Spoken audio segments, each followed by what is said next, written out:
शंकर भगवान का शिवलिंग घर में अगर एक अंगुष्ठ की आकृति के बराबर भी है तो वो हमको सुख देने वाला है।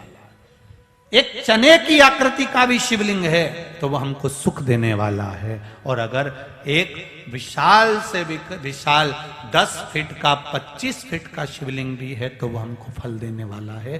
भगवान शंकर का स्वरूप छोटा भी है तो फल देगा, मंझला भी है तो फल देगा, और बड़ा भी है तो भी फल देगा।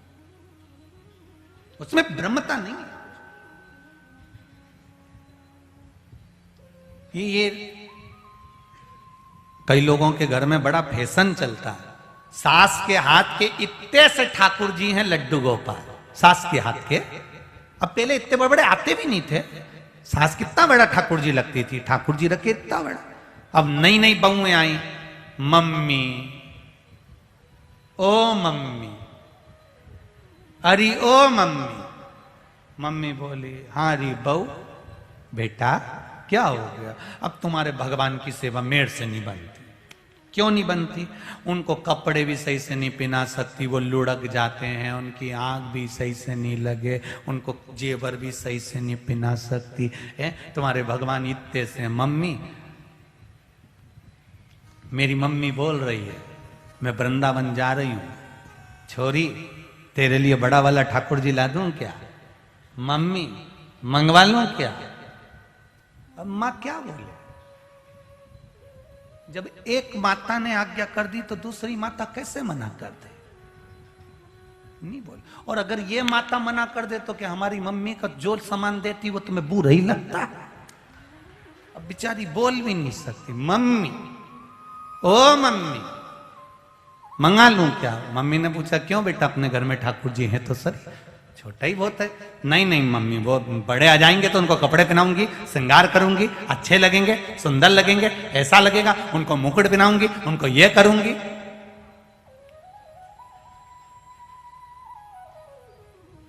थोड़े से फैशन के चक्कर में ठाकुर जी को लिया ही इतने बड़े। बहू ने कितने दिन सेवा करी? जब तक छोरा छोरी नहीं हुए तब तक। जो छोरा टोरी गोदी में आ गए, छोरा छोरी आए, डीकरा डीकरी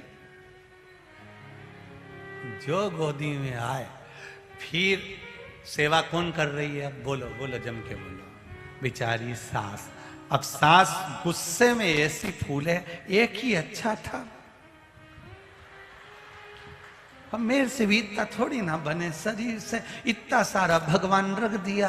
अब पहले के शंकर जी भी हैं, पहले के गणेश जी भी हैं, पहले के लड्डू गोपाल जी भी हैं, और चली तो तू इनके लिए आई, द्वारका गई द्वारकाधीश के लिए आई, रामेश्वर गई उनके लिए आई, बद्रीनाथ गई उनके लिए आई, और मुझसे के सबको पोंछ पोंछ के तिलक लगा।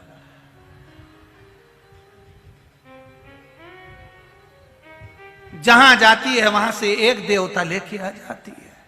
भगवान हुन भी आपस में सोच रहे कि गई है अभी यार डाकोर जी, लेके आएगी, खसक के बैठो। तो देवता हुन भी जगह बना के बैठते हैं। जे जाती तीरथ और देवता जगह बना लेते हैं, यहां आके बैठ जाएंगे, अपन सरक जाएंगे। अब खसकते खसकते भगवान भी ऐसी जगह बैठ गए कि इतने इतने से भगवान बेचारे इतना सा मंदिर और उसमें इतना सारा देवता और इतनी सी शक्कर लाई भगवान के धर दी और आरती गा रही। मात पिता तुम मेरे, शरण गऊ में किसकी। भगवान भी मन में सोच रहे किसी की मत जा, किचन में जाके 2-4 शक्कर की कटोरी और लिया। अरे माता का इतनी सी शक्कर, इतनी सी शक्कर, इतना सारा देवता। और एक बार सुबह पूजन करके गई, पानी का लोटा रख गई, मालूम पड़े वो छोरा छोरी ने गिरा दिया, भगवान के पूरे कपड़े गीले हो गए। गणेश जी ने भगवान शंकर जी से कहा पूरे कपड़े गीले हो गए। शंकर जी बोले अब चिंता मत कर, कल ही आएगी। गई वो तो सुबह आएगी जब बदलेगी। नहीं नहीं, शिव कथा कह रही है तुम्हारे घर में अगर तुम्हारी सास के हाथ के ठाकुर जी हैं, भले कितने भी छोटे हैं, वो 50 साल 100 साल 25 साल 10 साल पुराने हैं। जितने जितने ठाकुर की मूर्ति पुरानी होती चली जाती है, उसमें भजन का बल बढ़ता चले जाता है। उसको रखो, फैशन के चक्कर में मत रहो।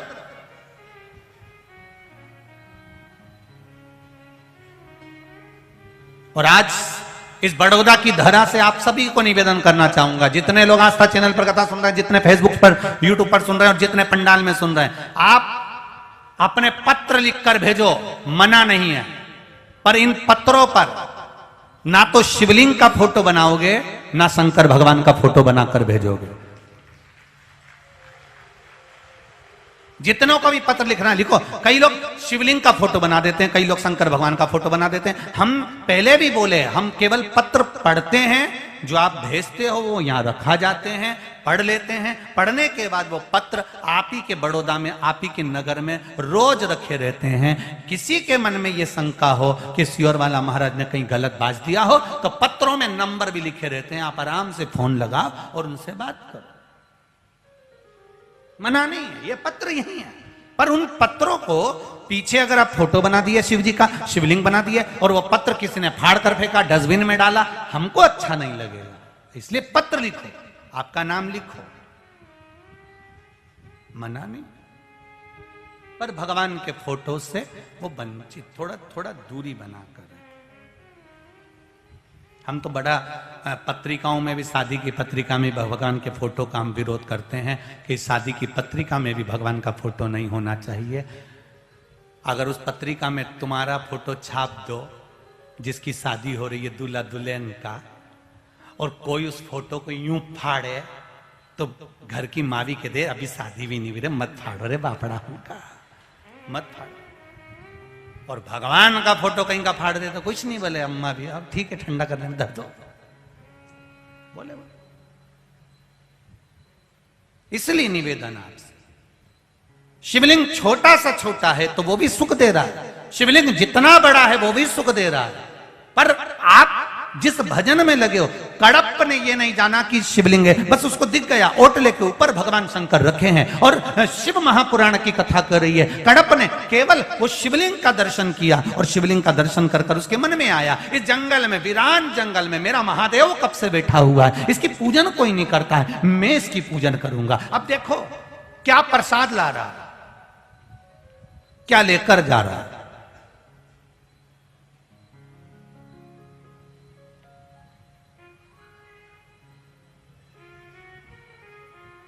कड़प गया और कड़प ने जाकर भगवान शिव के लिए पानी लेकर आ रहा था, तो सोचा बर्तन भी तो नहीं है, बर्तन भी नहीं।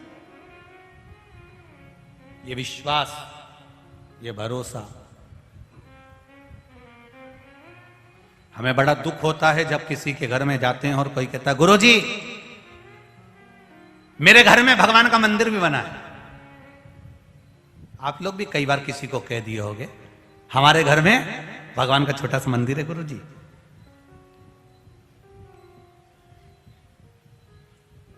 तुम्हें कहना क्या था कि भगवान के घर में हमारा घर है गुरुजी। हम कहते हैं हमारे घर में भगवान का घर है गुरुजी। अब तुम्हारे घर में अगर भगवान का घर है तो कुछ भी परेशानी आए तुम झेलो, और अगर भगवान के घर में तुम्हारा घर है तो परेशानी आए तो भोलेनाथ झेले। अंतर देखिए कितना है,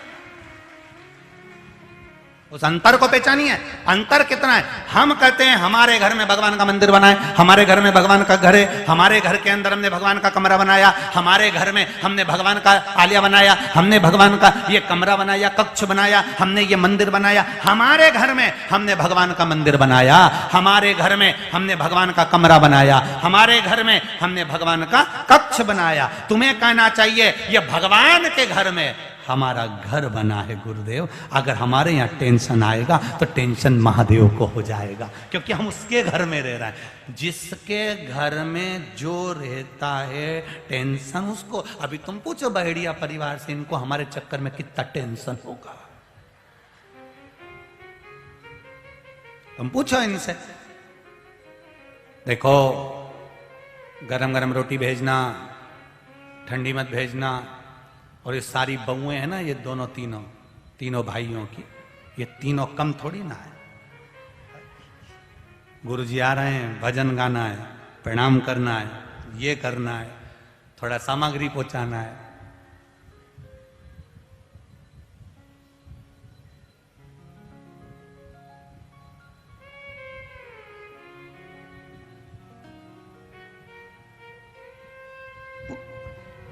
अब हम इनके यहां रह रहे हैं तो इनको टेंशन है। समझना जरा, बहुत अच्छे से समझना हो। एक कारागार में, एक जेल के अंदर जो वो रहता है, उसके अंतर्गत कोई पकड़ा जाता है और उसको बंद कर देते हैं। उसके अंदर रहने की पूरी जवाबदारी किसकी होती है? उस जेलर की। बोलो, रहती कि नहीं रहती? कि ये हाजिरी भरता है कि नहीं, और वो गायब हो जाए तो जेलर को गायब कर देते। फिर कहां गया? बोल, वो कहां गया? तूने गायब करा है, कहां गया? उसकी तबीयत भी खराब हुई तो जेलर को पकड़ा जाएगा। उसको कुछ भी हुआ उसको पकड़ा जाएगा। ये बीमार कैसे पड़ा, इसको तकलीफ कैसे हुई, इसको ये कैसे हो गया, कट क्यों लगा, हाथ कैसे कटा, पांव कैसे टूटा, उससे पूछा जाएगा कि तूने ऐसा क्या करा। उसी तरह हम अगर ये कहते हैं कि हमारे घर में भगवान रहते हैं, हमारे घर में मंदिर है, हमारे घर में हमने भगवान का कमरा बनाया है, तो सारी जवाबदारी तुम्हारी होगी। और अगर तुम ये कहते हो कि भगवान के घर में हमारा कमरा बना है, तो पूरी तुम्हारी जवाबदारी महादेव की होगी। फिर वो जा।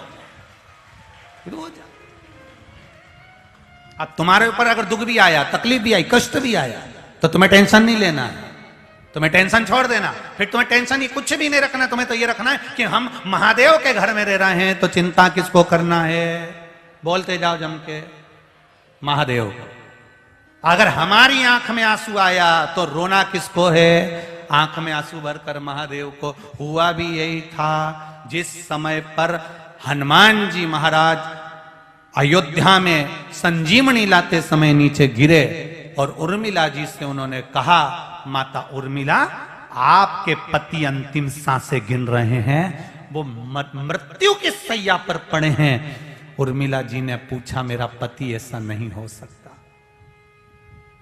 तब उर्मिला जी ने कहा, हनुमान ये बताओ, जहां पर मेरा पति अंतिम सांसें गिन रहा है वहां पर रो कौन रहा है?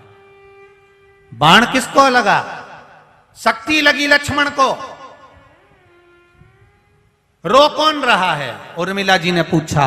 हनुमान जी ने कहा, राम जी उनके पास में बैठकर बहुत रो रहे हैं। उर्मिला जी ने कहा, हनुमान यही तो मैं कहना चाहती हूं, लक्ष्मण के रोम रोम में राम है, जहां बाण लगा वहां भी राम है। इसलिए लक्ष्मण सो रहे हैं और राम रो रहे हैं।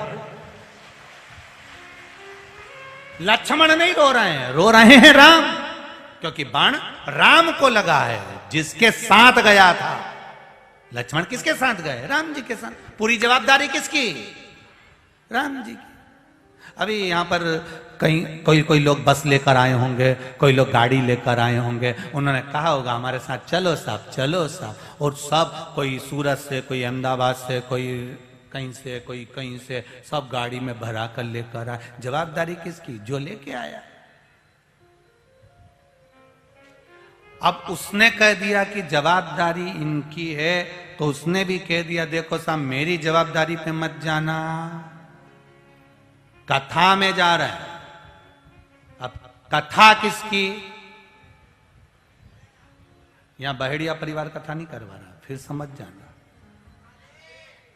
यहां कथा कराने वाला ये पुत्र स्वर्गीय काव्य की स्मृति में हो रही है, और ये बहेड़िया परिवार नहीं करवा रहा है, ये कथा करवाए, ये इनके बस की बात नहीं है। इसने उनसे कह दिया बाबा, ओ बाबा कथा होना, कथा। काव्य ने उनसे कहा तो देवादिदेव महादेव ने, जैसे चंचुला देवी ने पार्वती जी से कहा था, पार्वती जी ने महादेव से कहा था, उसी तरह इसने भी कह दिया देवादिदेव महादेव से, काव्य मेरी कथा शिव पुराण सुनना है मेरे को। बाबा कथा का, कथा वो करवा रहा है, उसकी सामर्थ्य तो तुम्हें लाने वाला भी वो, ले जाने वाला भी वो।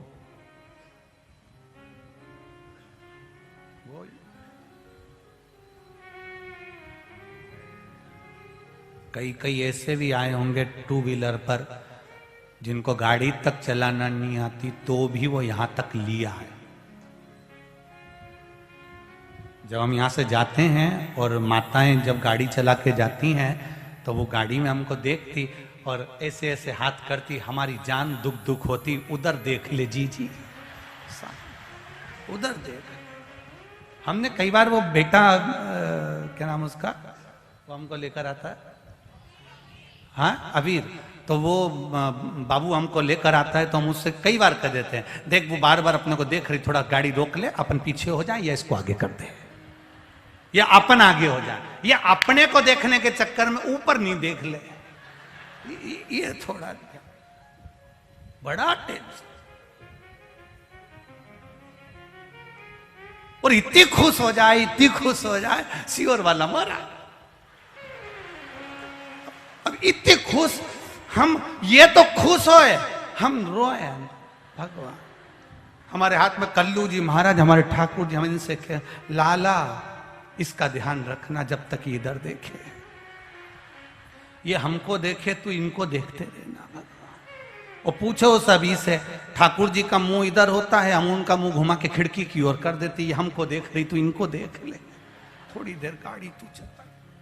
हम उसके भरोसे पर, तो हमें कभी नहीं कहना कि मेरे घर में भगवान का मंदिर है, हमें यह कहना है भगवान के घर में मेरा कमरा है, मैं भगवान के घर में रहता हूं, इसलिए मेरी पूरी चिंता, मेरा पूरा टेंशन मेरे देवादिदेव महादेव का है, मेरा कुछ नहीं, मेरा कुछ नहीं। अब सौंप दिया इस जीवन का सब भार तुम्हारे हाथों में, हे हार तुम्हारे हाथों में, और जीत तुम्हारे हाथों में। ये हार और जीत सब परमात्मा के सहारे पर छोड़, वो संभाल ले। कड़प ने भगवान शिव की आराधना करना चाहिए, भगवान शंकर की आराधना कड़प कर रहा है, भगवान शिव की आराधना कड़प कर रहा है। उसको नहीं आता कुछ भी, ना पूजन जानता, ना पाठ जानता, ना अर्चना जानता, ना आराधना जानता। वो तो केवल इतना जानता है कि ये महादेव हैं और मैं इनका सेवक हूं। मैंने अपने बचपन में सुना था शिव ऐसे हैं, भोले हैं, उनको रिझा सकते हैं, शंकर भगवान को मना सकते, सरल है शिव।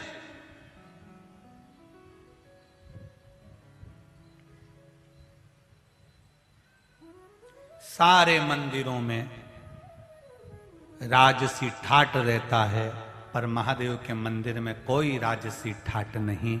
महादेव के मंदिर में जो आए, एक लोटा पानी लाओ, चढ़ाओ, बेलपत्र चढ़ाओ, अपने घर जाओ। शंकर जी कहते हैं मेरे मंदिर में ज्यादा बैठो भी नहीं, यहां बैठ के करोगे क्या, इतना समय क्यों बर्बाद करोगे, जाओ अपने घर पर महाभजन करो।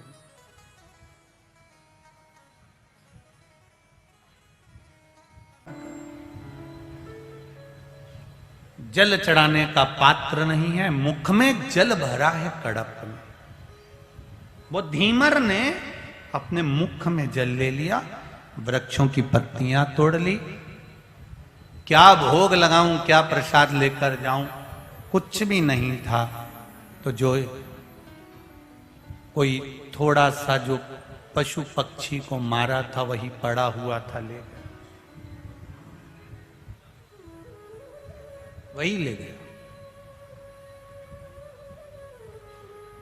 रोज शिव जी पे चढ़ा देता। एक ब्राह्मण वहां रोज तो नहीं आता, पर सोमवार की सोमवार पूजन करने आता, तो उसने देखा हफ्ते में ये क्या पड़ा है,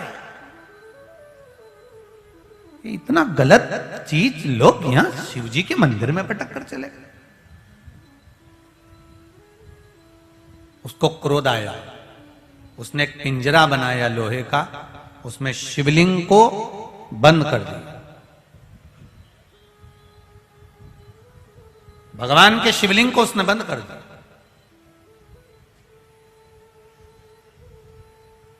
बड़ी मुश्किल से कोई शिव मंदिर तक जाता है, और अगर शिव मंदिर तक चला गया है तो भगवान से ये प्रार्थना करो कि ऐसे ही ये शिव मंदिर तक, शिवालय तक, भगवान की चौखट तक जाता रहे। आज के जमाने में, आज के समय में सब जगह जाने का समय है व्यक्ति के पास में, पर भगवान के दिवालय में, शिवालय में, मंदिर में जाने का, पूजन में, पाठ में, स्मरण में लोगों का मन। नवयुवक बेटे बेटियां अगर आज भगवान शिव की आराधना कर रहे हैं, भगवान शंकर के मंदिर जा रहे हैं, शिव जी को एक लोटा जल चढ़ा रहे हैं, तो आपको प्रसन्न होना चाहिए कि हमारा कलयुग गया, शिव युग आ गया, ये मानकर चलिए। शिव की आराधना कर रहे हैं, शंकर की आराधना में लगे।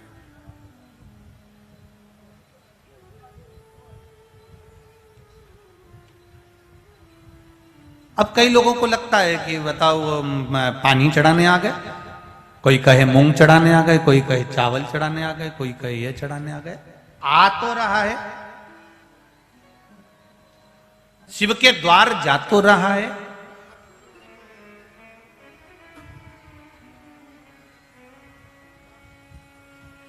बस उसके चरण अगर उसने पकड़ लिए हैं तो उसको मिलेगा, ये निश्चित है।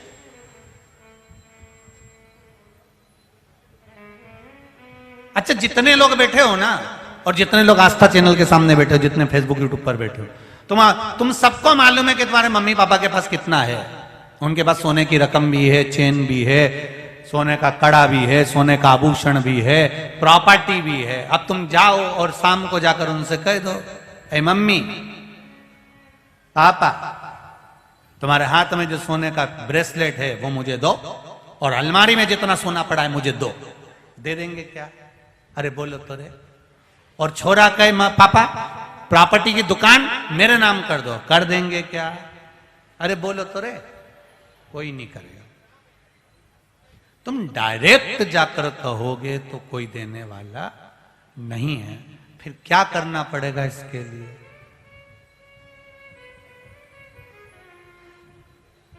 एक बाम की विक्स की डब्बी होती है, सुन लो। इतने सारे उपाय सुने हैं तो ये भी उपाय सुन लो। एक बाम की विक्स की डब्बी होती है, उसमें डब्बा ढक्कन जो इतना चौड़ा होता है, खोला, धर दिया और उनमें से निकाला और लगा लुगू के और चुप्पड़ चुपड़ू के और सो गए। ठीक है? अरे बोलो तो। उसका मुंह इतना चौड़ा होता है कि उनमें से उंगली डाल के निकाल के तुम चुपड़ सकते हो। और एक होता है क्रीम पेस्ट ट्यूब। अब उनमें उंगली डाल के निकालोगे क्या? अरे बोलो तो जम के नहीं निकालो। और निकलेगा क्या उंगली डाल के? नहीं निकलेगा। क्या करना पड़ेगा? बोलो बोलो जरा, तुम सब समझदार हो रहे बड़ोदरा वाले, बोलो क्या करना पड़ेगा?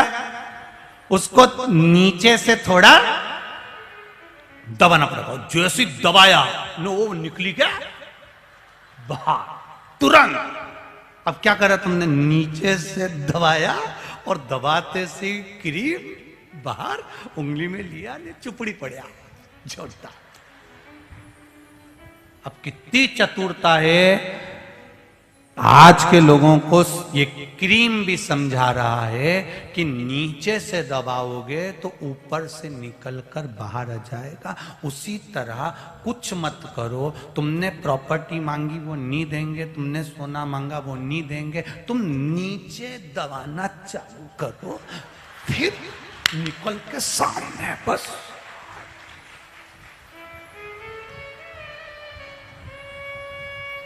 क्या विचार है रे बड़ौदा वालों? क्या करोगे? बस रोज रात के समय शाम को जाओ, मम्मी बस कुछ नहीं करना, ट्यूब को नीचे से दबाना, और ट्यूब नीचे से दबेगा ना तो क्रीम बाहर। फिर तो मम्मी भी बोल देगी मेरा मन कर रहा है छोरा तेरे को चेन दे दूं, बहुत दिन की रखी है, कब पहनेगा? मुंह में से क्रीम बाहर तुरंत। फिर पापा के बस रोज शाम के जाओ ने ट्यूब दबा, नीचे दबाया और ट्यूब बाहर आया। इतने में पिताजी ने भी कह दिया कितना अच्छा छोरा है, अब तो सुधर गया, मेरा मन हो रहा है अब मैं कब निपट जाऊं, कई भरोसा। इसलिए वो पीछे वाली जो दुकान है और एक 3 मंजिल का मकान, क्रीम बाहर दबाया ये था। अब देखो कहां का काम कर दिया।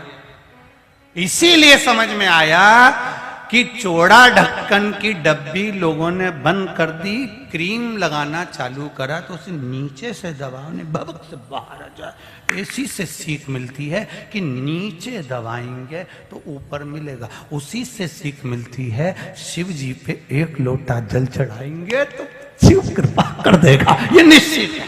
बस वो 1 लोटा जल सारी समस्या का हल वो प्राप्त हो जाएगा। दबाना तुमको है, बस निवेदन है। वो तुम कितना भी उसका ढक्कन खोल के वो उंगली भरो तो भी नहीं निकलेगा, पर निकलेगा कहां से? उसको दबाना पड़ेगा। मात पिता गुरु और परमात्मा के चरण को दबाओगे तो जरूर कुछ ना कुछ निकल कर बाहर आएगा, मिलेगा जरूर। वो खाली नहीं जा सकता। उसका सुख, उसका आनंद, उसकी भक्ति, उसका बल हमको प्राप्त होगा। बस उसको पाने का तरीका आना चाहिए।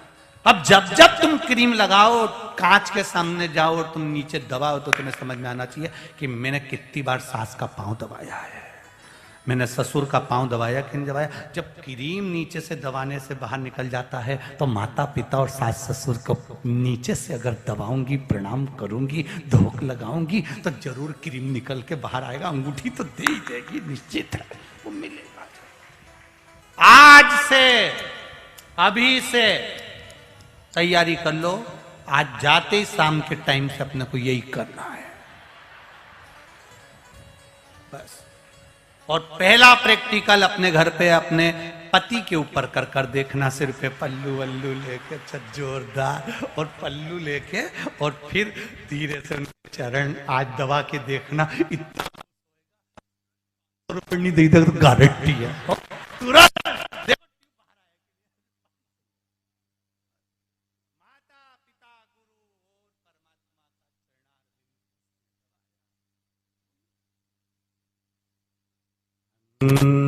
समय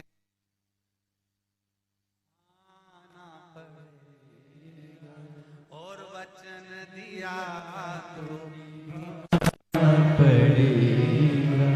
आए ना आए प्रभु कुटुंब कबीरा, अंत समय भोले वचन दिया तो निभाना पड़ेगा। कड़प ने वही करा। ब्राह्मण ने पिंजरा लगा दिया। शिव जी ने मन में सोचा क्या कर रहा है ब्राह्मण देवता? ब्राह्मण कर रहा है ये मंदिर में आकर गंदगी फैलाता है कोई। ब्राह्मण कर रहे हैं मंदिर में आकर गंदगी फैला रहे हैं।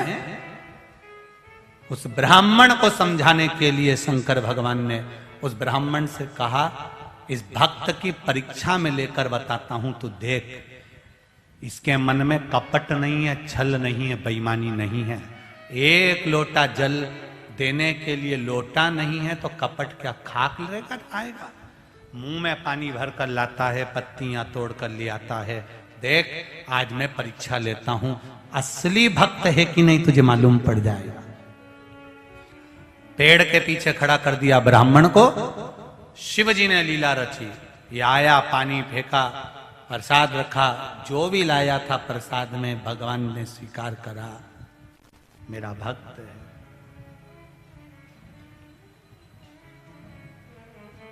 भगवान कभी नहीं देखता कि तुमने क्या दिया, भगवान केवल ये देखता है कि तुमने दिल कितना दिया है।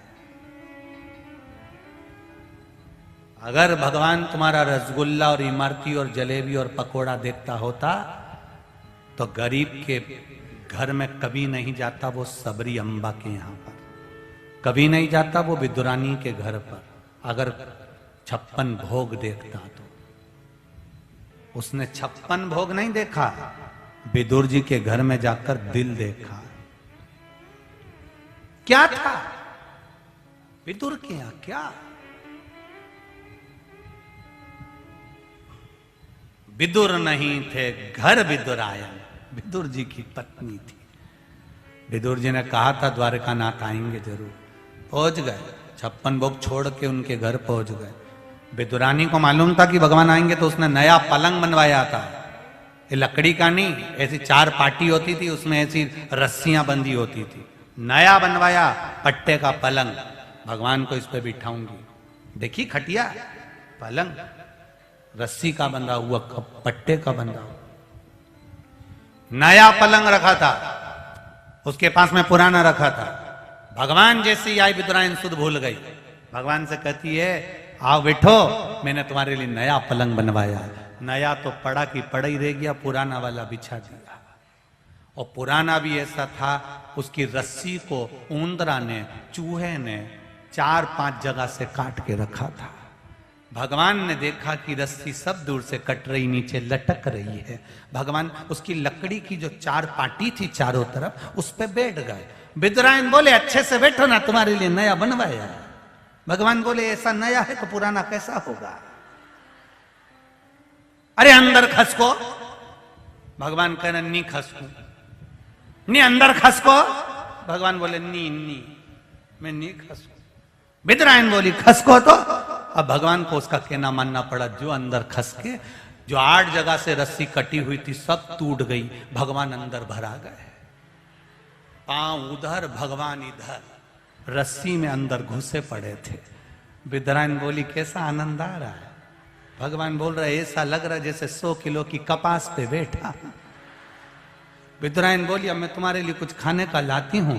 भगवान बोले रहने दे, मेरा तो पेट भरा है। भगवान को मालूम था बिठाया ऐसा है तो खिलाएगी कैसा, इनका कोई भरोसा है। फिर भी गई भगवान के अंदर से केले लेकर आ गई। भगवान ने कहा चलो अच्छी खुशी की बात है, कम से कम केले ही लाई, पत्थर उठा लाती तो इसका क्या भरोसा था, और बाद में कह देती रसगुल्ला खा लो।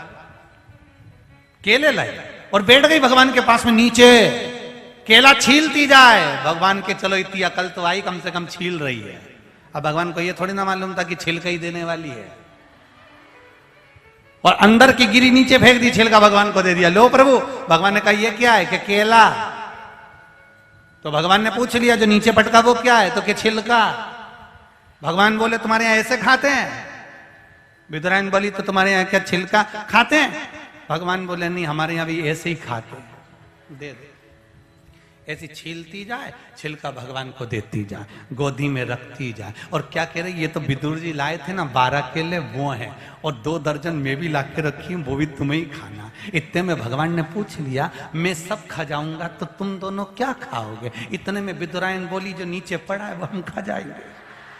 भगवान समझ गए, गजब कितनी चतुर है री भगवान। अब विदुर जी आए और विदुर जी ने गिरी दी। भगवान के जो गिरी में स्वाद नहीं आ सकता, जो छिलके में आया है। भगवान अमीर और गरीब नहीं देखता, दिल देखकर पहुंच जाता है। वो मेरा देव अधिदेव महादेव, वो मेरा शिव, मेरा राम, मेरा कृष्ण है जो पहुंचा है।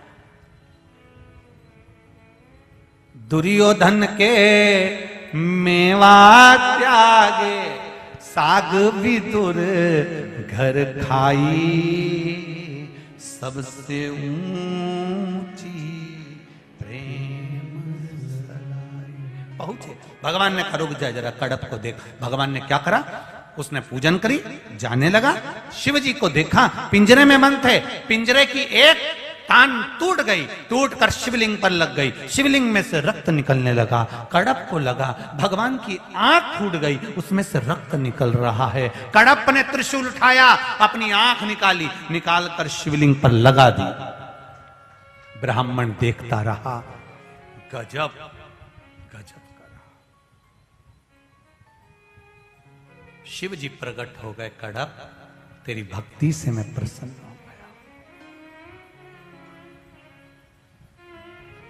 तेरी भक्ति से मैं प्रसन्न। कडप मांग तुझे क्या चाहिए। शिव जी ने जब कहा तो कडप ने कहा मुझे बस इतना दे दो, जिसको कुछ भी नहीं आए तो भी आपका दर्शन उसको इससे ही मिल जाए, बस इतनी कृपा कर दीजिए। कुछ नहीं। दो व्यक्ति पशुपति व्रत करते हैं।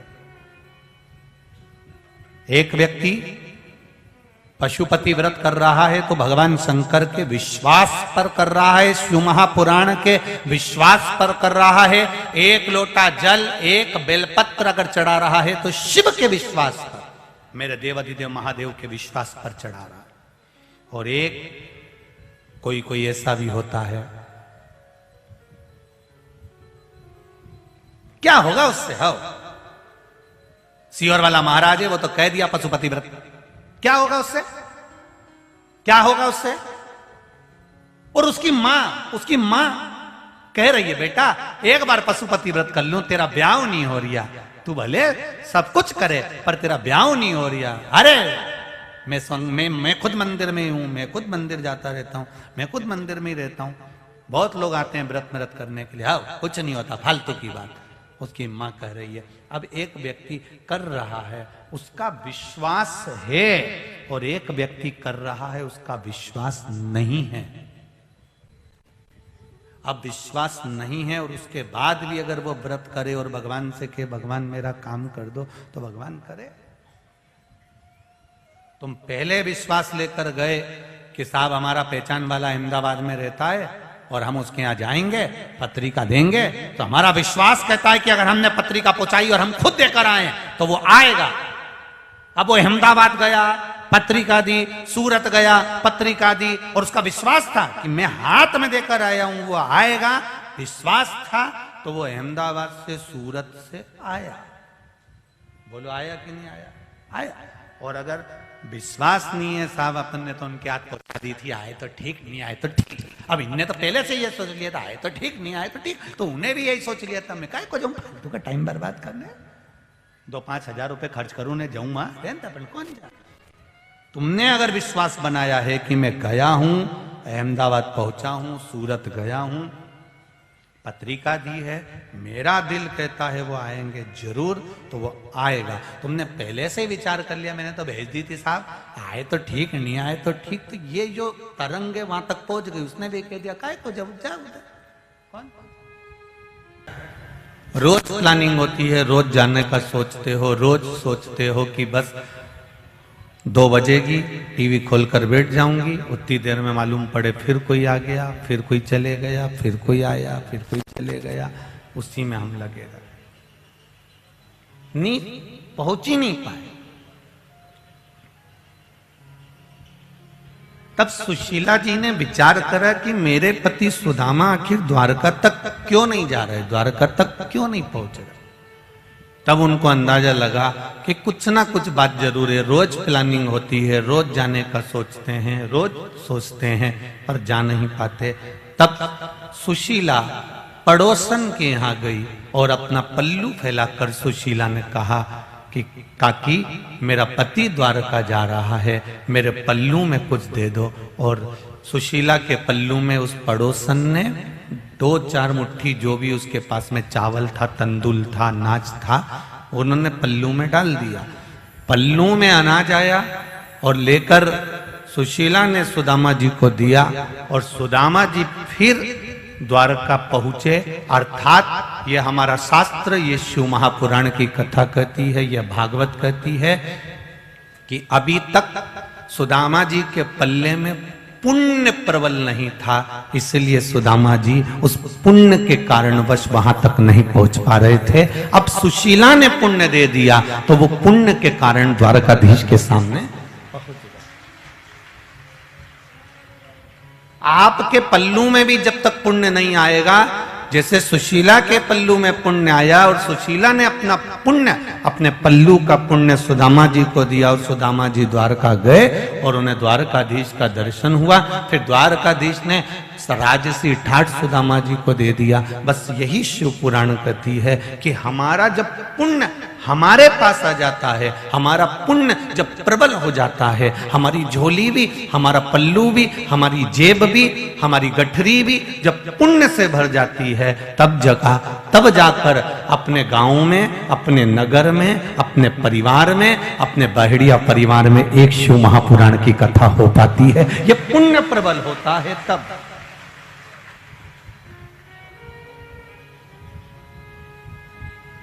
जब तक पुण्य की प्रबलता नहीं होती तब तक वो परमात्मा के द्वार नहीं जा सकता।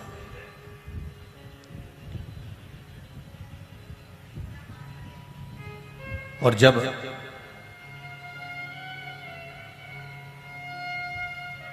पुण्य प्रबल होता चले जाता है तब उसके आनंद का सुख अपने आप बढ़ता चले जाता है, फिर उसको भटकना नहीं पड़ता। महाराज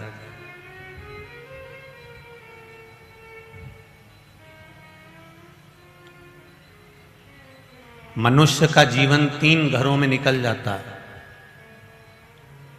ये मानव का जो शरीर है, जन्म से लेकर मृत्यु तक के बीच में 3 घरों में इस मनुष्य का जीवन निकलता है। पहला, जन्म लेता है तो पिता के घर में रहता है, बड़ा होता है, खुद कमाता है तो खुद के घर में रहता है, और जब बुढ़ापा आता है तो बेटों के घर में रहता है। 3 घरों में ये मनुष्य का जीवन निकल जाता है। ये मानव का शरीर 3 घरों में निकल जाता है।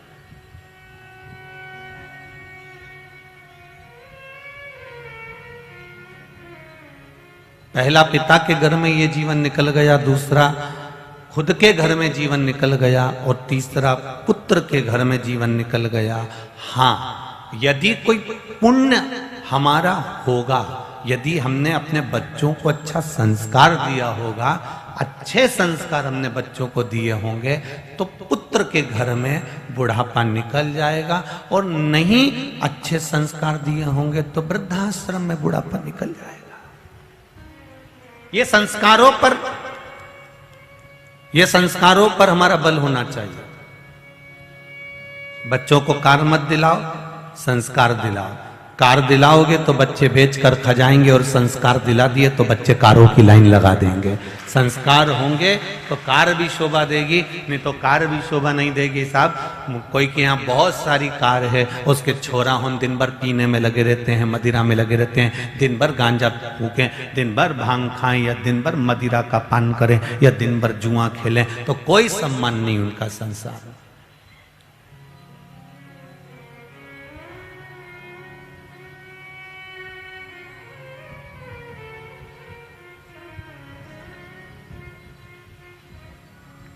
हमें संस्कारित संतान होना चाहिए, संस्कारवान हो।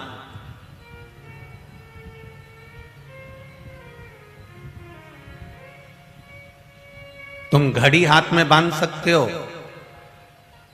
5-5 हजार की, 10-10 हजार की, 50-50 हजार की, 1-1 लाख की घड़ी कीमत वाली तुम अपने हाथ में बांध सकते हो, और घड़ी हाथ में बांधकर घूम सकते हो, घड़ी बार बार देख भी सकते हो, लाखों की घड़ी तुम हाथ में पहन सकते हो। घड़ी तुम्हारे हाथ में हो सकती है, पर समय तुम्हारे हाथ में नहीं होगा। समय तो मेरे भोलेनाथ के हाथ में।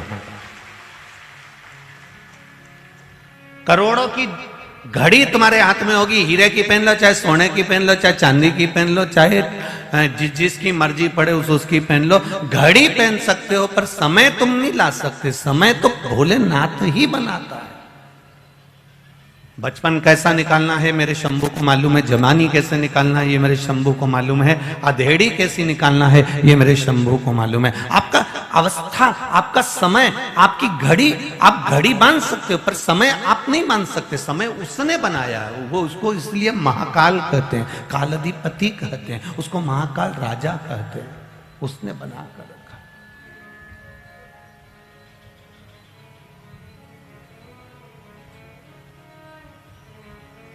और फिर निवेदन करूंगा जो पहले की कथाओं में कहा, आज फिर कह रहे हैं आपसे, फिर निवेदन कर रहे हैं, फिर विनती कर रहे हैं आपसे। घड़ी खराब हो जाए तो कपड़े वाले की दुकान पर मत ले जाना, पहले भी कहा है। घड़ी खराब हो जाए किराने की दुकान पर मत ले जाना। घड़ी खराब हो जाए तो बर्तन वाले की दुकान पर मत ले जाना। घड़ी खराब हो जाए तो घड़ी वाले की दुकान पर जाना।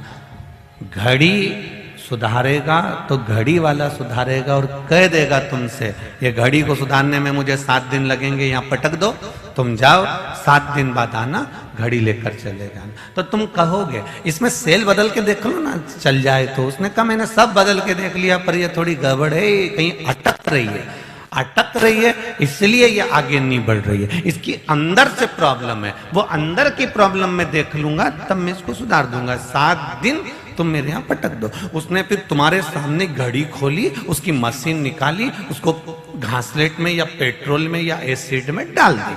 अब उसको 7 दिन तक उस एसिड में पटक के रखा, उस पेट्रोल में पटक के रखा। रोज पेट्रोल में से निकालता, मलता, फिर पेट्रोल में डाल देता, फिर मलता, फिर पेट्रोल में डाल देता। 7 दिन तक उसने पेट्रोल में डुबा के रखी उस मशीन को।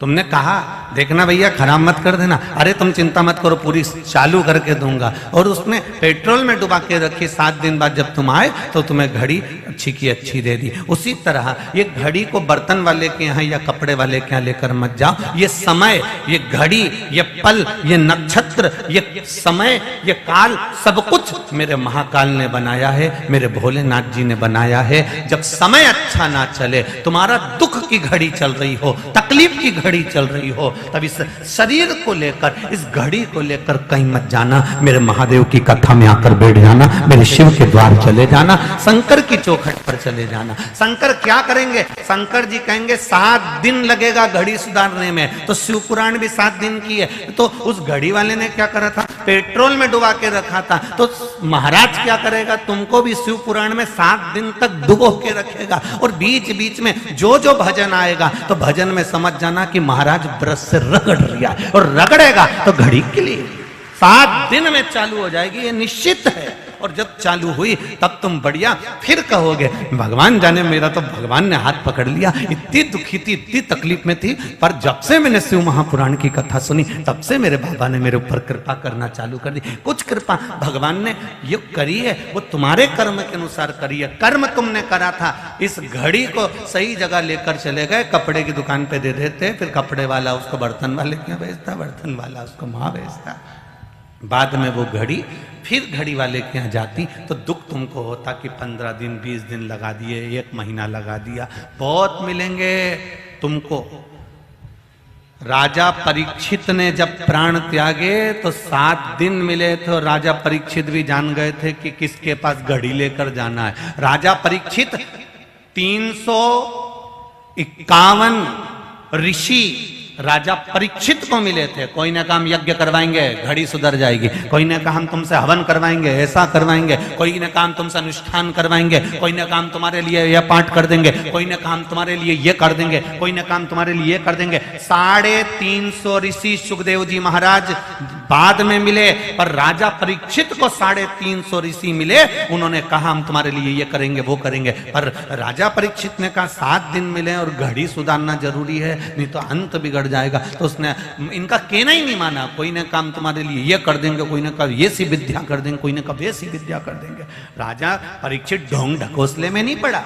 और आपसे भी निवेदन है, दुनिया में बहुत ढोंग चल रहा है, बहुत प्रपंच चल रहा है, बहुत ढकोसला चल रहा है। किसी के भ्रम में मत पड़ना। अपनी घड़ी को लेकर, इस शरीर को लेकर बस महादेव के मंदिर जाना चालू कर देना, अपने आप सुधर जाएगी। शिव के मंदिर जाइए, परमात्मा के द्वार जाइए, भगवान की चौखट पर जाइए। किसी ढोंग ढकोसले में मत पड़ जाना।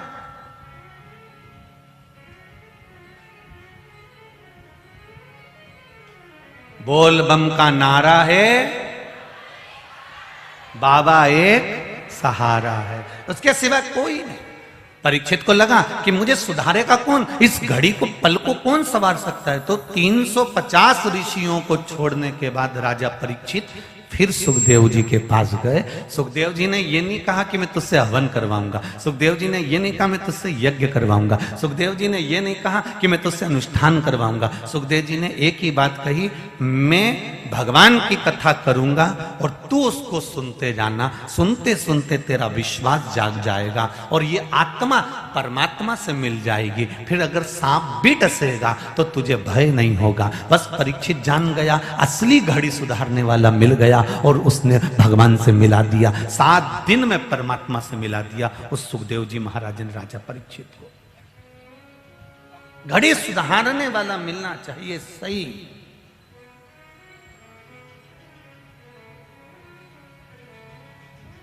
अगर सही एसी सुधारने वाला नहीं मिले, घड़ी सुधारने वाला नहीं मिले तो दिक्कत आ जाती है।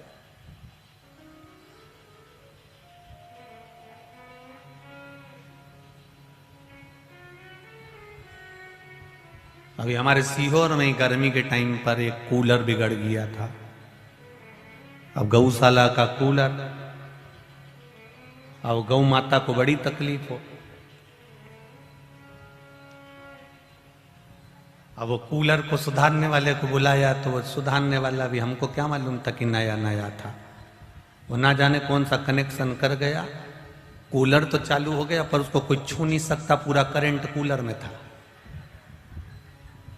पूरा करंट कूलर में आ रहा था। अब हमने उस कूलर वाले को फोन लगाया, हमने कहा, बोल रहे आशीष उसको फोन लगा के बोल कि इसमें तो करंट आ रहा है। तो आशीष ने फोन लगाया कूलर वाले को, क्यों रे इसमें करंट आ रहा है? तो कूलर वाला बोला करंट से तो चलता है। तो आशीष हमसे बोला गुरुजी वो बोल रहा है करंट से चलता है। हमने कहा उसको बोल करंट से कूलर चलता है पर कूलर में करंट तो नहीं आना चाहिए ना। बोलो रे सही बात है कि गलत बात है? कूलर को चलाने के लिए करंट की जरूरत होती है, इसलिए करंट से कूलर चले पर कूलर में करंट नहीं आए। और यही बात हम कई बार आप लोगों से कहते हैं कि धन कमाओ, धन के अंदर रहो, करंट लो पर इससे परिवार चले, मना नहीं है, पर वो करंट तुम्हारे अंदर आत्मा में नहीं जाना चाहिए, मन में वो करंट नहीं जाना चाहिए। नहीं तो ये कह देगा मन कि मेरे में ये करंट, मेरे पास इतना वैभव है, मेरे पास इतना धन है, मेरे पास इतनी दौलत है, मेरे पास इतनी सत्ता है, ये करंट है जो कूलर में आ रही है, ये हमको बर्बाद कर दे। आए करंट मना नहीं, पर वो कूलर को चालू करने के काम आए तो चल जाएगा, पर वो कूलर में आएगा तो ठीक नहीं। फिर आशीष ने कहा कि भैया वो करंट आ रहा है, तो उसने कहा ठीक है मैं आके देखूंगा। और फिर आया वो, उसने कहा साहब इसमें कट लगा हुआ है और कट लगा है इसलिए वो पानी के कारण करंट आ रहा। फिर उसने एक टेप लिया, उस टेप को सर लगाया, तब कूलर में करंट आना बंद करा। आपका भी बार बार करंट गड़बड़ हो जाता है। तुम बैठते कथा में ही हो, घर से भी चले थे कथा के लिए, बैठे भी थे, पर कभी कभी तुम्हारा वायर कट जाता है। इधर वाली ने कुछ कहा, तुरंत करंट हुआ था, एकदम क्लियर चल रहा था, पर कहीं वायर कटा, इसने कुछ किया, करंट गया, बॉडी में गया। फिर क्या करा, फिर उसने फिर जैसे ही कथा सुनने में मन लगाया, फिर वापिस टेप लगा, फिर टेप वापस, फिर कोई कुछ।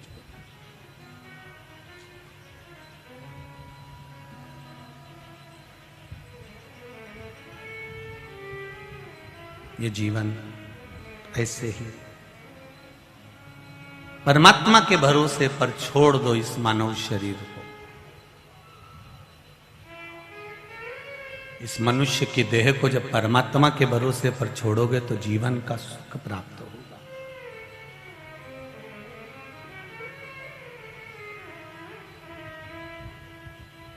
एक भिखारी को देखना,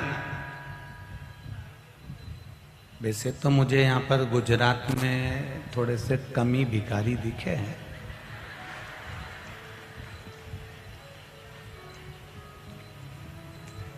किसी चौराहे पे लाल बत्ती पे गाड़ी, जहां पर चौराहे आता वहां पर ही गाड़ी रुकी, ऐसा कोई कांच मांच बजाने वाला नहीं मिला। एक आध जगह कहीं मिला था तो वो एक आध जगह कहीं का बजा रहा था, पर इतना इतना भिखारी नहीं दिखा हमको।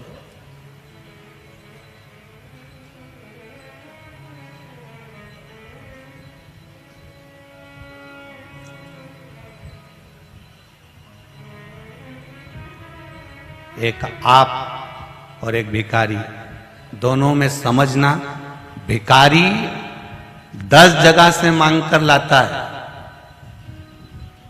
10 दरवाजे से ठोकर खाकर लाता है, 10 दरवाजे से मांग कर लाता है, उसके बाद भी 10 जगह का खाना खाकर भी एंजॉय फुल जिंदगी जीता है, खुश की जिंदगी जीता है, आनंद की जिंदगी जीता है।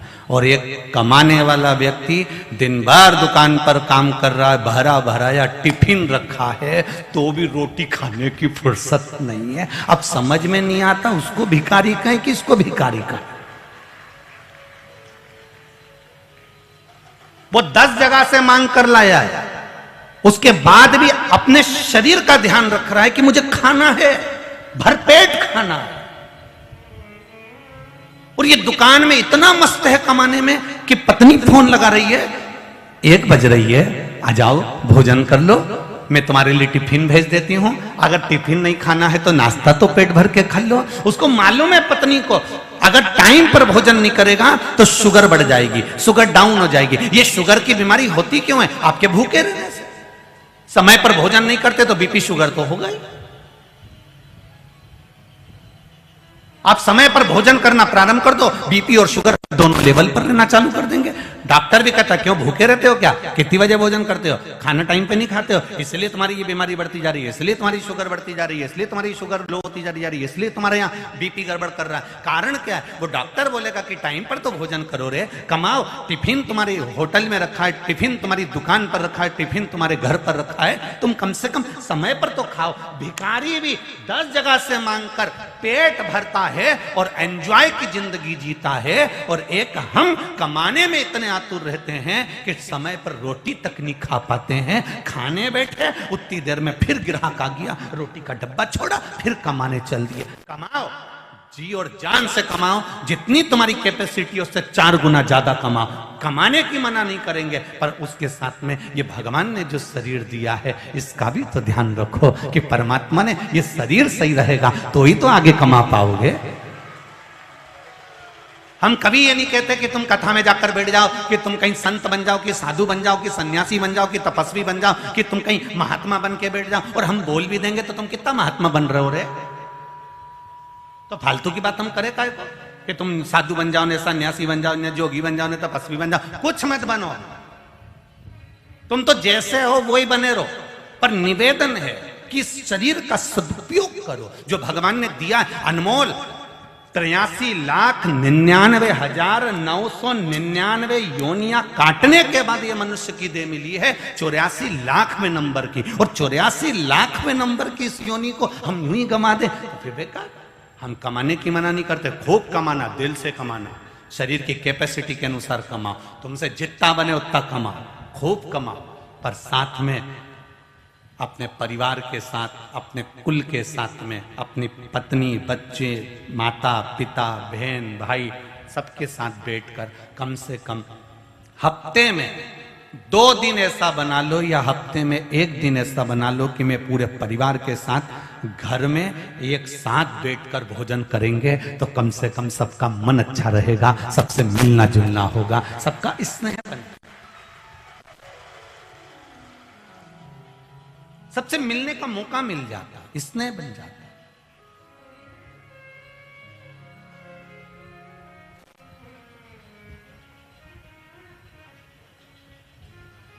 मैं बहेड़िया परिवार से कहूंगा,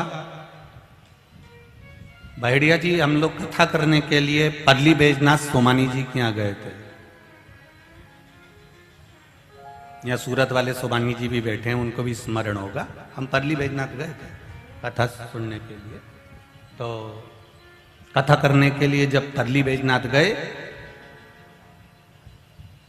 जैसे बहेड़िया परिवार में तीनों भाई और तीनों भाइयों की मित्र मंडली और पूरी समाज, माहेश्वरी समाज, मारवाड़ी माहेश्वरी समाज बड़ोदरा की जो लगी है, ऐसा कैसा ही वहां जब परली बैजनाथ जब कथा करने गए, सोमानी जी कथा कराए, तब हमने देखा वो उनके घर में वो अकेले। तो हम देखते वो सुबह के टाइम पर हमारे को दोपहर में कथा में लेकर जाते, उसके बाद वो जो गायब होते तो रात को भी मिलना नहीं हो पाता। तो हमने सोमानी जी से पूछा, उनके पिताजी से, बाबू कहाँ चले जाते हैं? गुरुजी अकेला है, समाज के लोगों के साथ में मिलकर पूरी इतनी लाखों जनता जो आ रही है उसकी व्यवस्था देखना पड़ती है। हमने कहा एक बार हम भी जाकर देखेंगे, जैसे हमने कल बहेड़िया परिवार के साथ में आकर यहाँ व्यवस्था देखी, ऐसी हम वहां भी देखने गए। और जब जाकर देखा कि वहां पूरी समाज, पूरी मारवाड़ी माहेश्वरी समाज सबको हथेली पर झेल रही है। और कल हमने यहां देखा कि पूरी माहेश्वरी मारवाड़ी समाज सबको हथेली पर झेल रही है। मैं धन्यवाद दूंगा मारवाड़ी माहेश्वरी समाज को। यह माहेश्वरी समाज कोई साधारण नहीं है, ना जाने कितने लोगों को प्रेरणा देती है, आगे बढ़ने की सीख प्रदान करती है कि काम कोई छोटा सा नहीं होता। मारवाड़ी माहेश्वरी समाज कहती है छोटे से छोटा काम भी करोगे और अगर कर्म पूरा करोगे तो तुम बढ़ते चले जाओगे, क्योंकि तुम भगवान महेश के वंशज हो। ये सीख देती है हम।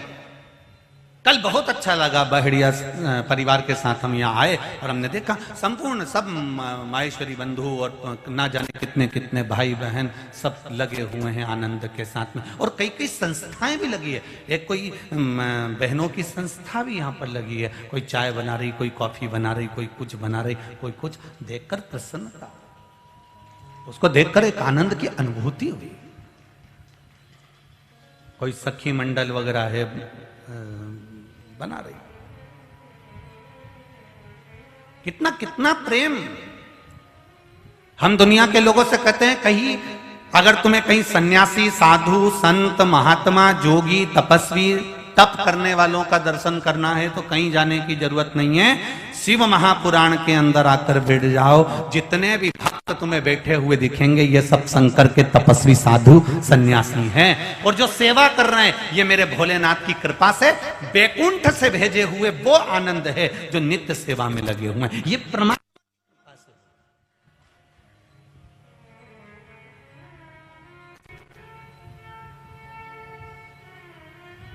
ये सीखना चाहिए।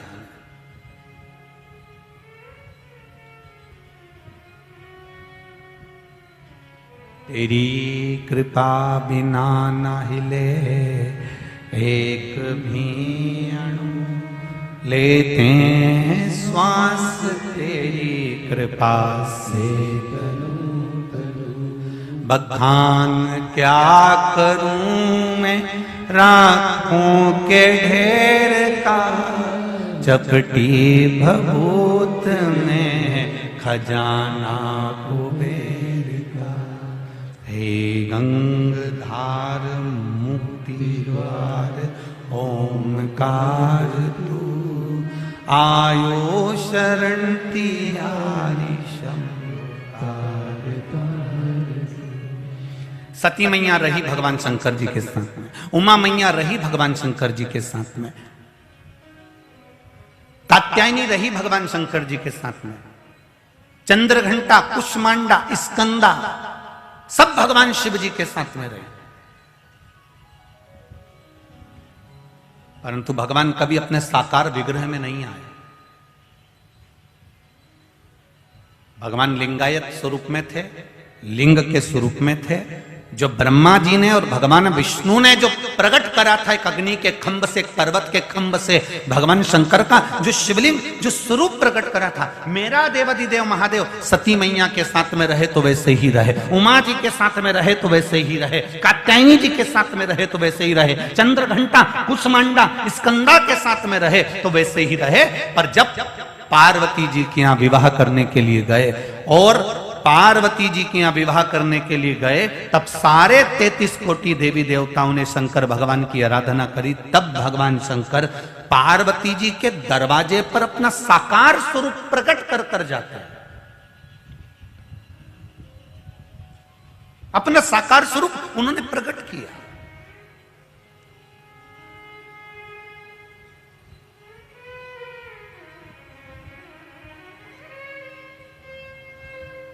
जैसे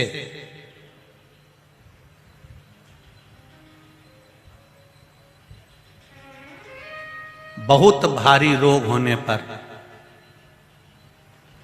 वट वृक्ष के नीचे चढ़ाया गया जल शरीर को लाभ देता है। बहुत बीमारी होने पर उसी तरह भगवान शंकर का शिवलिंग और भगवान शंकर का साकार स्वरूप, भगवान शंकर का शिवलिंग और भगवान शंकर का साकार स्वरूप, इन दोनों में बहुत अंतर।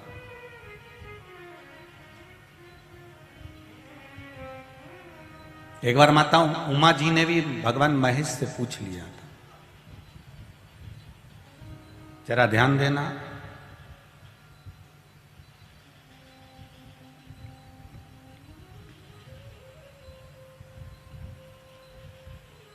एक बार माता उमा ने महेश भगवान से पूछा था काशी में, नंदन वन में माता उमा बैठी हुई है और भगवान देवाधिदेव महादेव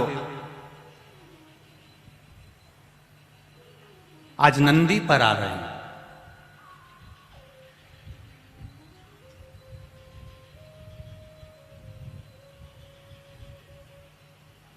और नंदी पर बैठकर भगवान देवाधिदेव महादेव आ रहे हैं। इनके पास में ना सुदर्शन चक्र है, ना भगवान के पास में त्रिशूल है।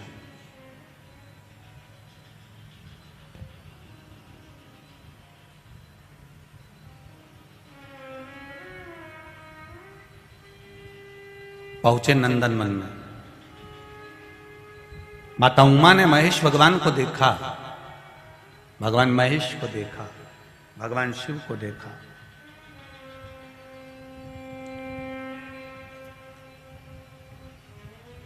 प्रभु,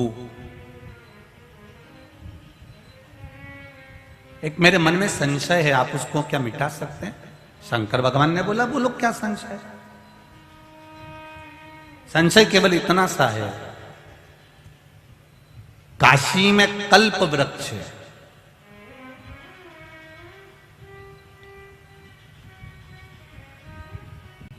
देवलोक में कल्प वृक्ष है, कई जगह पर लोग कल्प वृक्ष लगाते भी हैं, सारी दुनिया में कल्प वृक्ष है। उस कल्प वृक्ष के नीचे कोई बैठता है और बैठा तो जो मांगता है वो उसको मिलता, कामना की पूर्ति होती है।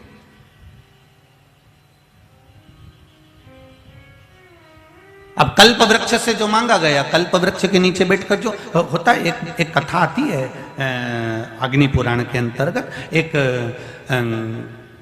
कल्प वृक्ष के नीचे एक व्यक्ति जाकर चलते चलते चलते चलते थक कर कल्प वृक्ष के नीचे बैठ गया। उसको नहीं मालूम कि यह कल्प वृक्ष है, उसने बस उसके नीचे बैठा और बैठते से सोचा, भगवान बहुत भूख लग रही है, परमात्मा कहीं से भोजन आ जाता तो अच्छा। इतनी देर में चांदी की थाली में सोने के कटोरे लगे हुए भोजन आ गया, उसने कर भी लिया। अब मन में सोचा, भगवान क्या भरपेट भोजन मिला, कहीं से गादी तकिया आ जाए तो मैं तो सो जाऊं। इतनी देर में गादी तकिया भी आ गया, वो सोने भी लगा, लेटा ही था। इतनी देर में उसके मन में आ गया और कहीं से शेर आ गया और मुझे खा गया तो। इतनी देर में शेर भी आ गया, उसको निपटा भी गया। उसको नहीं मालूम कि मैं कल्प वृक्ष के नीचे बैठा हूं।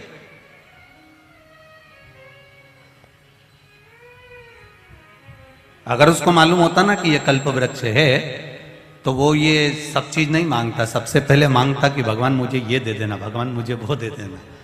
उमा जी ने भगवान महेश से एक प्रश्न किया, भगवान महेश से एक प्रश्न किया है कि भोलेनाथ, हे महेश, हे बाबा देवादिदेव महादेव, मेरा निवेदन है, सतयुग है कल्प वृक्ष है, त्रेता युग है कल्प वृक्ष है, द्वापर युग है कल्प वृक्ष है, इस कल्प वृक्ष के नीचे जो बैठता है उसे वो मिल जाता है, क्या कली काल में कोई कल्प वृक्ष नहीं होगा? देवादिदेव महादेव ने जो कहा, मैं इस बड़ोदरा की पावन धरा से कहना चाहूंगा, आप भी जरा ध्यान लगाकर सुनना, जितने आस्था चैनल पर सुन रहे हो, जितने फेसबुक यूट्यूब पर सुन रहे हो, और जितने इस बड़ोदरा के पावन ग्राउंड में बैठकर सुन रहे हो, लाखों की संख्या में आप आए हो, उसको ध्यान लगाकर सुनिएगा जरा। माता उमा भगवान महेश से कह रही हैं कि सतयुग में कल्प वृक्ष है, त्रेता में कल्प वृक्ष है, द्वापर में कल्प वृक्ष है, क्या कलयुग में कल्प वृक्ष नहीं होगा? भगवान महेश ने कहा, कौन कहता है माता उमा कि कलयुग में कल्प वृक्ष नहीं होगा? कल्प वृक्ष तो होगा, पर उस वृक्ष के नीचे कोई भी कितना भी बैठकर मांग ले उसे कुछ नहीं मिलेगा, कुछ नहीं मिलने वाला। सुन लो रे बड़ोदरा वाली जीजियों अच्छे से, और जितने बैठे हैं मेरे जी जाऊं, तुम भी अच्छे से सुन लो, ध्यान से सुनिए।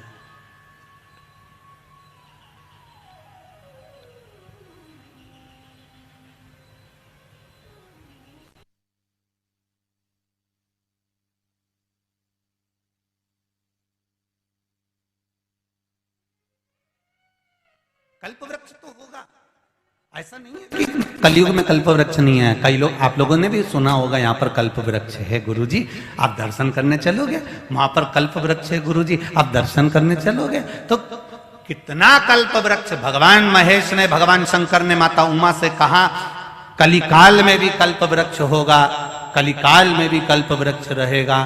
तो क्या कल्प वृक्ष जब कलिकाल में रहेगा और आप कह रहे हो कि मनुष्य कितना भी उसके नीचे बैठ जाए पर उसका कोई फल नहीं मिलेगा, तो क्या संसार में जैसे केला नकली होता है, सेवफल नकली होता है, खाने वाला तेल नकली होता है, घी नकली होता है, पेट्रोल भी नकली हो गया, तो क्या कल्प वृक्ष भी नकली होगा क्या? शिव जी मुस्कुरा के बोले, री पार्व, ए उमा, कल्प वृक्ष नकली नहीं होगा, पर जो उसके नीचे बैठा है वो नकली। कल्प वृक्ष क्यों नकली होगा?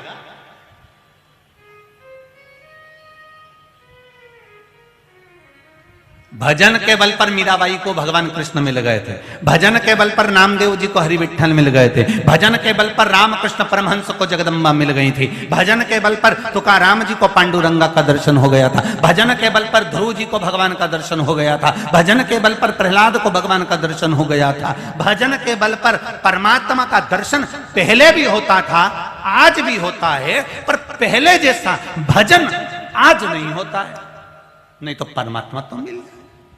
कल्प वृक्ष असली है, बस बैठने वाला। बहुत समझने वाली बात है ये। एक पढ़ा लिखा लड़का, उसको कहीं नौकरी नहीं मिल रही थी, तो उनके जैसे अपने बड़ोदरा में कथा हो रही है, ऐसे वहीं पर कहीं पे सर्कस आ गया। जो सर्कस आया तो पढ़ा लिखा लड़का जाकर बोला सर्कस के मैनेजर से, सर मेरे पास नौकरी नहीं है, मैंने MBA सब करा हुआ है सर, मेरे को नौकरी दे दो सर। सर ने कहा हमारे यहाँ नौकरी तो मिल जाएगी, पर तुम्हें बंदर के कपड़े पहनना पड़ेंगे और तुम्हें पिंजरे में छोड़ दिया जाएगा और तुम्हें शेर के मुंह में हाथ देना पड़ेगा, तो तुम्हें 9,000 रुपये महीना मिलेगा। कि ठीक है सर, दे दो, मैं दे दूंगा। मरता क्या नहीं करता, नौकरी नहीं है तो बेचारा उसने सर्कस में नौकरी कर ली, इसको पिंजरे के अंदर छोड़ दिया। जैसे ही पिंजरे में छोड़ा, छोड़ने के बाद थोड़ी देर बाद उसमें शेर आ गया पिंजरे के अंदर। पहले ही कहा था कि शेर आएगा, और शेर आया दहाड़ता हुआ। जो शेर धाड़ता धाड़ता इसके पास आए, ये पीछे सरकता जाए, शेर और आगे आए, ये और पीछे सरकता जाए, शेर और आगे आए, ये और पीछे खसकता जाए। शेर एकदम कूद के इसके पास में गया और जाते से ही बोला, तू चिंता मत कर, मैं 5000 में शेर बना हूं, तू 9000 में बंदर बना है। नकली के युग में सब नकली नजर आता है, सब।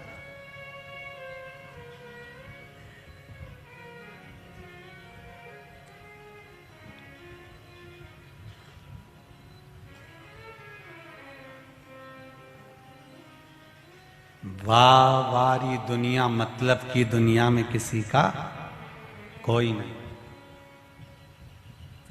बहुत कठिन है असली मिलना। आज के जमाने में असली घी नहीं मिलता, तो असली गुरु कहां से मिलेगा? बहुत ढूंढना पड़ेगा, बहुत।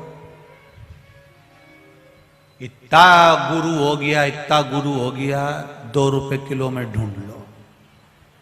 तुम जाना किसी कुंभ के मेले में ढेर गुरु ही गुरु मिलेगा, ढेर सारा। साहब इनका इतना, इनका इतना, इनका ये मठ ने, उनका ये मंदिर ने, उनका ये इतना गुरु।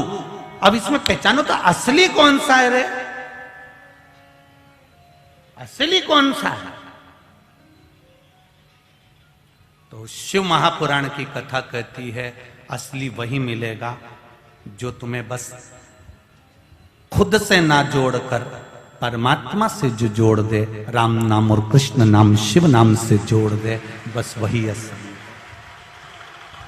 जो आपको अपने घर का पता बताए, जो आपको अपना पता बताए, वो असली नहीं हो सकता। जो आपको परमात्मा का पता बता दे, बस वही असली हो सकता है। बाकी का दुनिया में सब नकली है, सब नकली। उमा माता ने कहा महादेव जी से, महेश्वर भगवान से, तो क्या कल्प वृक्ष नकली होगा? नहीं, जो नीचे बैठा है वो नकली है। अगर वो असली होता और कल्प वृक्ष के नीचे बैठता तो कल्प वृक्ष उसको देता। तो फिर संसार के लोगों के लिए वो कौन सा कल्प वृक्ष है कि पापी से पापी भी उस कल्प वृक्ष के नीचे जाकर बैठ जाएगा और उसकी मन की कामना पूरी हो जाएगी। तो मेरे भगवान महेश ने कहा वो कल्प वृक्ष एक है जो तुमरुका जी ने चंचुला को शिव महापुराण की कथा सुनाई। वो कथा का जहां पंडाल लगेगा वो कल्प वृक्ष है कि पापी से पापी भी बैठ गया तो भी फल पाकर ही जाए। कोई कैसा भी बैठा है उसे फल मिलेगा, भले वो किस भाव से बैठा। उसने ये सोचकर बैठा कि मुझे मिलना चाहिए, मिलेगा। इसलिए हम शिव महापुराण में बार बार कहते हैं ये साधारण सी शिव पुराण नहीं, ये वो कल्प वृक्ष है जिस कल्प वृक्ष के नीचे जो बैठ गया उसको वो मिल गया। भले तुम चैनल पर सुन रहे हो, भले तुम मोबाइल पर सुन रहे हो, पर कल्प वृक्ष की छांव में अगर कथा सुन रहे हो, तुमने जो मांगा है, तुमने जो कहा है, श्री शिवाय नमस्तुभ्यम बोलकर जो तुम अपने दिल की बात देवाधिदेव महादेव से कह रहे हो, ये निश्चित है कि तुम्हें, हम तो कहेंगे 3 महीने में भी बहुत टाइम लगेगा। अभी गुजरात वालों को तो 2 कथा मिली है, ये मेरा विश्वास कहता है। जिन्होंने यहां कथा सुनी है उनका अगला ऐसा पत्र, ये मेरा विश्वास कहता है कि पावागढ़ के पास में जो कथा है उसमें मिल जाए। अब 3 महीने तो दूर है। पावागढ़ की कथा कब की है? शायद जनवरी फरवरी में, 23 जनवरी है, जनवरी ना? हाँ,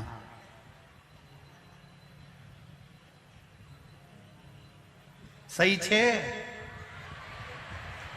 हाँ, नहीं तो तुम मालूम पड़े।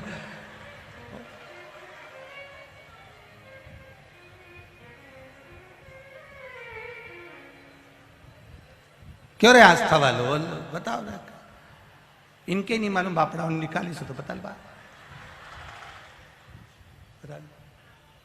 अब तो अभी कौन सा महीना चल रहा है? ये दिसंबर। अब जनवरी आने में तो 3 महीना भी पूरा नहीं होगा। ये मेरा विश्वास करता है। पत्र आपका भी वहां पहुंचेगा कि मेरा बाबा ने मेरी सुनी है। मैंने पंडाल में बैठकर कथा श्रवण करी थी बड़ोदरा में, और बाबा ने मेरी सुनी है, बाबा ने मुझे दिया है। तुम कहोगे, तुम्हारा भी पत्र वहां पहुंचेगा कि मुझे मेरे बाबा ने हाथ पकड़ा। ये उसकी कृपा, ये उसकी उदारता।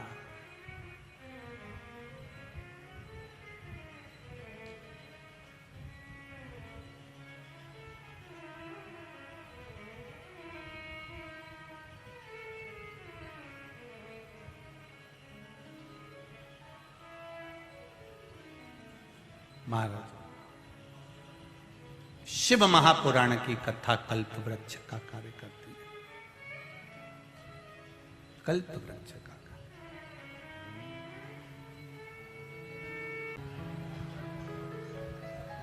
माता उमा जी से कह दिया भगवान महेश ने, उमा, कली काल में, कलयुग में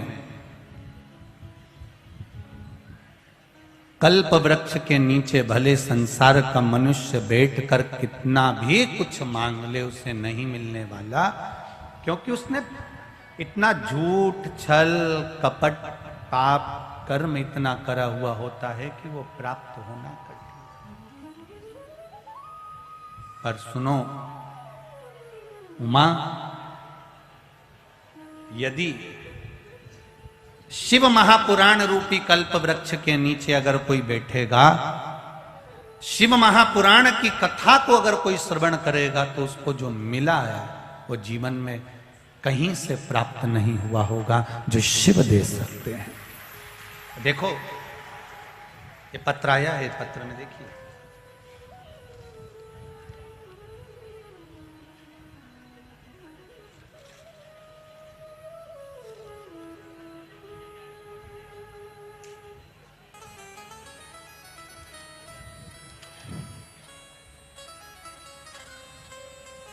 मेरा नाम रितिका शर्मा है। मैं ग्रेटर नोएडा उत्तर प्रदेश की रहने वाली हूँ। मेरे पति सुमित शर्मा इंडियन एयरफोर्स में कार्यरत हैं और बड़ौदा में पोस्टेड हैं। कहीं बैठी हों तो आप हाथ हिलाइएगा, जहाँ बैठी हों, जहाँ भी बैठी हों दोनों हाथ हिला दीजिएगा। मेरा नाम रितिका शर्मा है। मैं ग्रेटर नोएडा उत्तर प्रदेश की रहने वाली हूँ। मेरे पति सुमित शर्मा इंडियन एयरफोर्स में कार्यरत हैं और बड़ौदा में पोस्टेड है। कहीं बैठी हो तो अवश्य हाथ हिलाइएगा। गुरुजी, मेरी बेटी आराध्या शर्मा, आयु 10 वर्ष। आप ही हैं? दोनों हाथ हिला दो एक बार। आराध्या शर्मा भी आई हैं? आस्था वाले जरा उनको दिखाइए तो उनसे। सामने के पंडाल में है क्या? हाँ ठीक है बाबू, दिख गए दिख गए। दोनों हाथ हिला दो बेटा। श्री शिवाय नमस्तुभ्यं, श्री शिवाय नमस्तुभ्यं।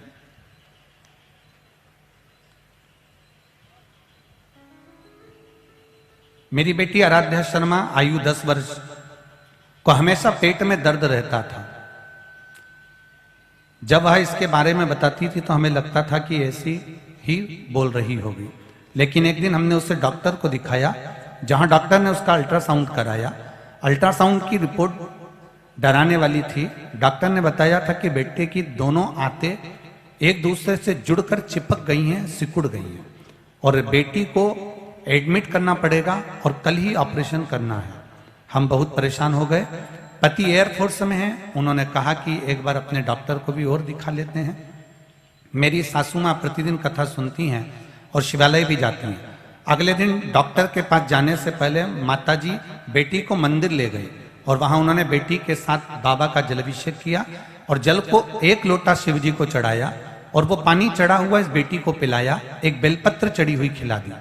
खिलाकर श्री शिवाय नमस्तुभ्यम जपती रही और अल्ट्रासाउंड की रिपोर्ट डॉक्टर ने देखी तो वह भी परेशान हो गया और उसने बोला कि प्रॉब्लम बहुत ज्यादा है, इसको तुरंत एम्बुलेंस से हॉस्पिटल लेकर आओ और इसका ऑपरेशन करना होगा। बड़े हॉस्पिटल में जाने के लिए भेजा गया और बेटी को दिखाया। जब बेटी को 2 रिपोर्ट अल्ट्रासाउंड की जिसमें उसकी दोनों आंतें जुड़ी हुई थीं, और तीसरी रिपोर्ट जब बेलपत्री और जल पिलाकर उसको लेकर गए और बेटी का जो पेट चेक किया गया और बाद में फिर अल्ट्रासाउंड फिर से कराया गया, तब दोबारा अल्ट्रासाउंड में जो आया, डॉक्टर भी आश्चर्य में पड़ गया कि वो पूरी रिपोर्ट वापस नॉर्मल आ गई और दोनों जो जुड़ा हुआ था वो नहीं मिला और बेटी मेरी ठीक है। अब ठीक है बाबू? श्री शिवाय नमस्तुभ्यम। दोनों हाथ हिला दो एक बार। हर हर महादेव। गुड़िया आइए साथ में। अच्छा यही है, ठीक ठीक ठीक है। हर हर महादेव। बैठिए। एक पत्र और बड़ा सुंदर है, देखिए।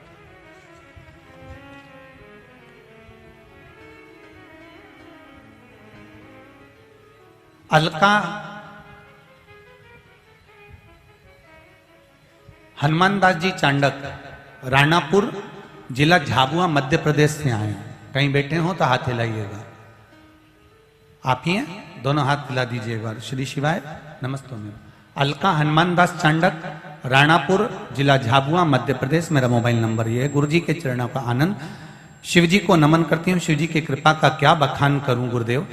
कुबेरेश्वर धाम के रुद्राक्ष के जल और पशुपतिनाथ व्रत एवं आंवले के फल का अभिषेक से मेरा बड़ा भाई सुरेश बाहेती, जो कि बाग का निवासी है, उसको नया जीवन मिला है। उसकी किडनी और फेफड़े लीवर पूर्ण रूप से डैमेज हो चुके थे। अहमदाबाद, इंदौर, बड़ौदा और दाहोद भी सभी जगह के डॉक्टरों ने कह दिया था कि आपके भाई जितने दिन निकाल लें वो सही, आप उनको घर ले जाओ। लेकिन उनके ही परिवार की छोटे भाई की बहू को भोले बाबा पर अगाध आस्था है। उन्होंने आपकी कथा सुन रखी है। उन्होंने अपनी जेठानी जी के लिए पशुपतिनाथ का व्रत किया और आंवले के रस का अभिषेक जैसा आपने बताया था वैसा करना प्रारंभ करा। रुद्राक्ष का जल पिलाना प्रारंभ करा और दूसरी बार जब उनकी जांच के लिए उनको वापिस लेकर आए बड़ौदा, तब 80% तबीयत उनकी ठीक हो चुकी थी और उनका किडनी लीवर काम करना प्रारंभ कर दिया था। आज भी बाबा की कृपा से वो बिल्कुल ठीक हैं। जिन डॉक्टरों ने कहा था ये थोड़े समय के हैं, बाबा ने उनको अच्छा रख रखा है और उनकी 80 से 90% किडनी लीवर काम करने लगा। बैठिए, ठीक है। अब श्री शिवाय नमस्तुभ्यम। विराजिए। हर हर महादेव। शिव कृपा, शिव की उदारता, शंकर की करुणा, उसकी दया बिना कुछ नहीं होता। तेरी कृपा बिना न हिले एक भी अणु, लेते हैं श्वास तेरी कृपा से तनु तनु। डॉक्टर को दिखाओ, डॉक्टर से इलाज भी करवाओ, डॉक्टर को उपचार भी लो, दवाइयां भी खाओ, औषधि भी लीजिए, मना नहीं है। पर उस औषधि के साथ में भगवान देवाधिदेव महादेव से प्रार्थना भी करिए कि बाबा जो दवाई ले रहे हैं इस दवाई को आप अमृत कर दीजिए और इनको ठीक कर दीजिए। बाबा पर विश्वास रखकर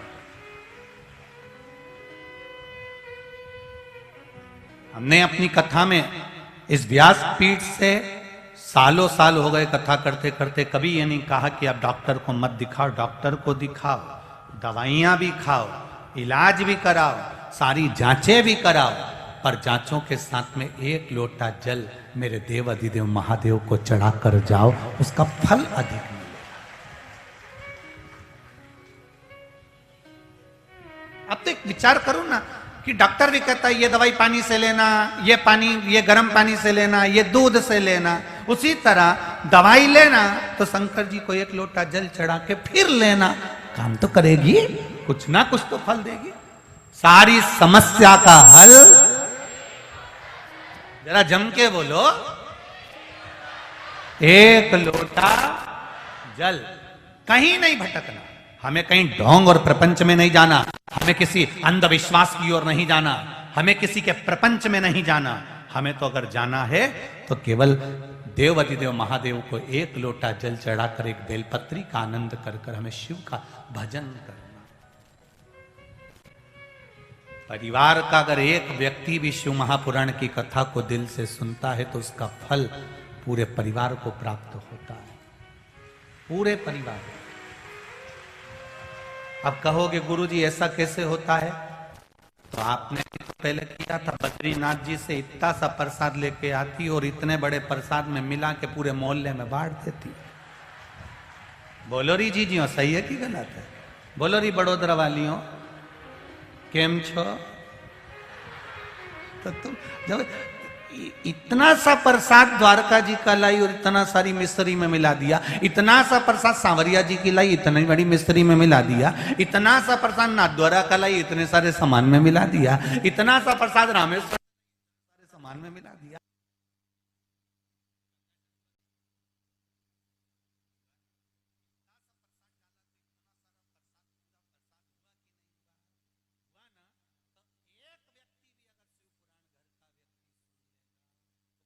पूरे परिवार को टच स्क्रीन जैसा मिलेगा कि नहीं? हल तो नहीं। उसने सुनी, सुनकर वो किसी के पास में बैठा, टच हुआ, प्रसाद बढ़ गया, फिर बढ़ता।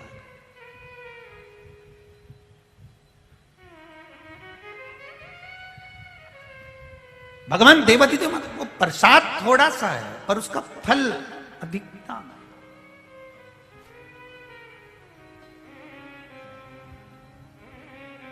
बस सबसे मूल है आपका विश्वास। भगवान देवादिदेव महादेव ने कभी ये नहीं कहा कि मुझे बहुत सारा धन देना, कि वैभव देना, कि मुझे बहुत सारी दौलत देना, कि मुझे बहुत सारा वैभव देना। कड़प, एक धीमर जो पशुओं को मारता था, पक्षियों को मारता था, कच्चा उनको खा जाता था, ऐसा धीमर, कड़प।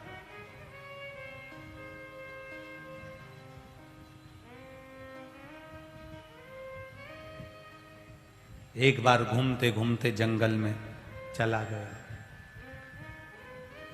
किसी के मुख से उसने सुना था बहुत पहले कि भगवान देवादिदेव महादेव जब राजी होते हैं तो बहुत कुछ दे जाते हैं। वो धीमर ने, वो कड़प ने सुना हुआ बचपन का उसको आज तक याद था, और वो बहुत बड़ा शिकारी बन गया था, पशु पक्षियों को मारता था। एक बार घूमते घूमते जंगल में चले गया। वो जंगल में पहचान कुछ भी नहीं थी। पहली बार उस जंगल में गया था जिस जंगल में एक ओटले के ऊपर, एक पत्थर के ऊपर, एक वृक्ष के नीचे एक शिवलिंग रखा हुआ था।